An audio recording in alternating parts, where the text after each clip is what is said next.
Najčešće greške prilikom povezivanja uređaja na wireless mrežu. Uverite se da li je kontroler u dometu wireless mreže. Kako rešiti greške prilikom pokušaja povezivanja na wireless mrežu? Provera da li je kontroler povezan na wireless mrežu i da li je lozinka tačna. Provera vrste zaštite vašeg rutera. I uveriti se da li ruter podržava 802.11b ili G wireless mrežu.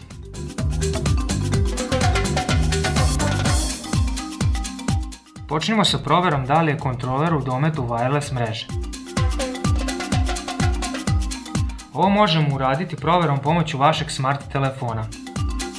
Postavite telefon blizu kontrolera. Iz menija izaberite wireless mrežu koju želite da koristite za vaš kontroler. Na ikonici za jačinu signala pogledajte koliko crtica ima. Ukoliko ima više od jedne crtice, konekcija će biti dobra.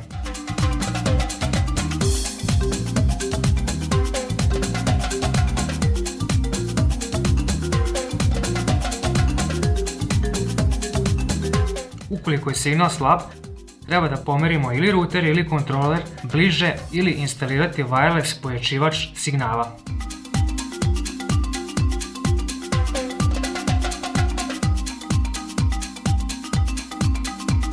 Koje su to greške prilikom pokušaja ostvarivanja konekcije?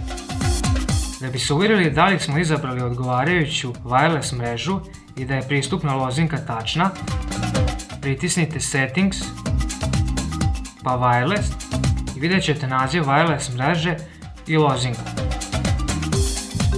Ukoliko pritisnete na jedan od dva tastera, možete ažurirati informaciju.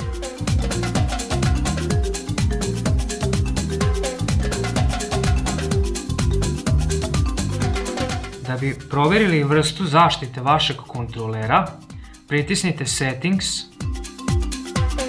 Wireless i Security Type. Namestite na Auto Detect.